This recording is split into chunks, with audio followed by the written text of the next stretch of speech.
communication. With AI tools like ChatGPT, users can now generate speeches with limited input. While these tools offer convenience, they may not fully capture personal voice, emotional tone, or contextual nuance. What? Really? Yeah, dude. Look what we can do. Anyway. Introducing WPTM Carson, Shaffer, and ChatGPT. Thanks, dude. Perfect. Perfect.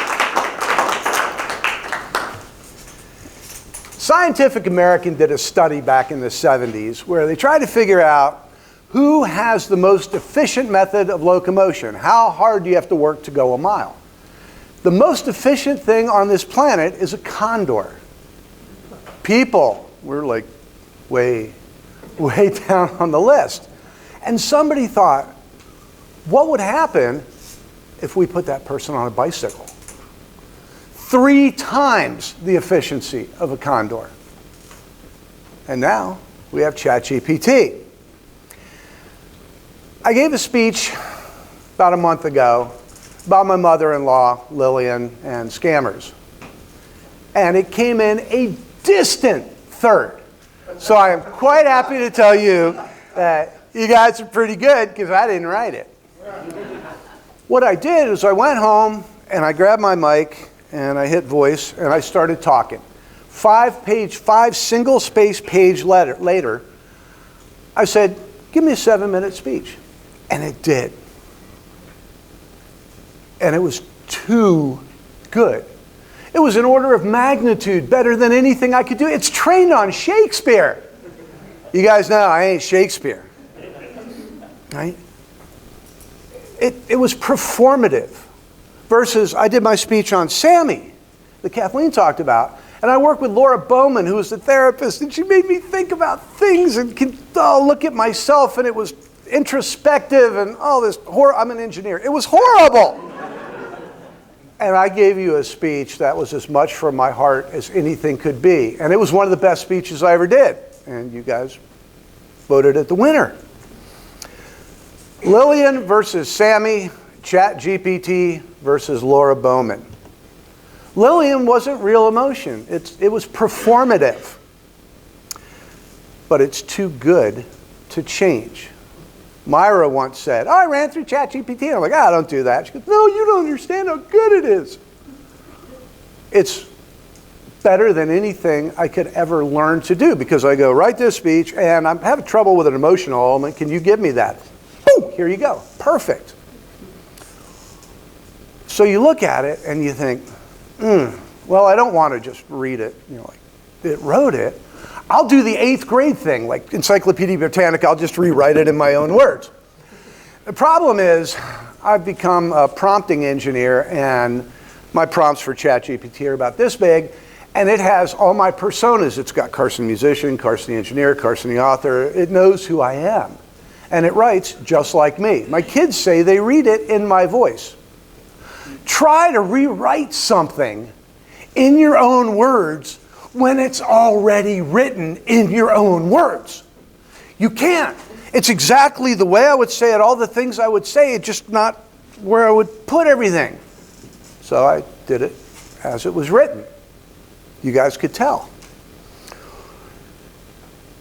In June, which is like a year ago in AI terms, MIT said that people that used AI and ChatGPT in specificity consistently underperformed in all neuro-linguistic and behavioral testing.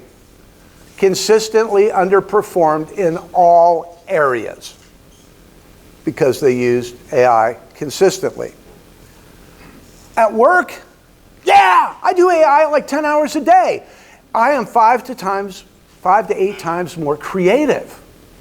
It is my fiduciary duty to the company to be 5 to 8 times more creative. If I had an employee that went, I can be 5 times more creative, I'd go, why aren't you?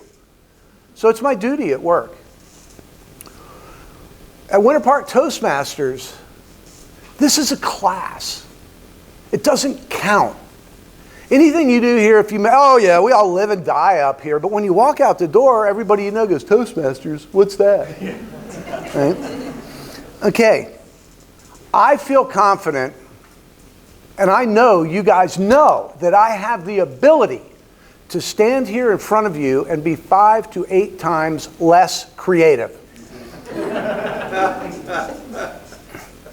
But my brain grows and becomes more creative when I write the words. If I don't write it, I can't really internalize it. And emotion's not transferable. I'm not an actor. I tell you really how I feel. We all do. I don't think anyone doubts Kathleen. That was genuinely Kathleen and genuinely Ward. And this is genuinely me. But that's because I wrote the words myself. Are we merely performers dancing on AI strings? I do what it tells me to say. I say what it says. I do what it tells me to do. At work, I do. But here, my brain is rotting when I don't sit down and write the speech. The agony that Laura put me through to write that speech about Sammy generated something amazing for me.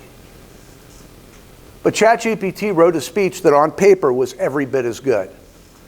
But when you stand here to deliver it, it's not the same thing.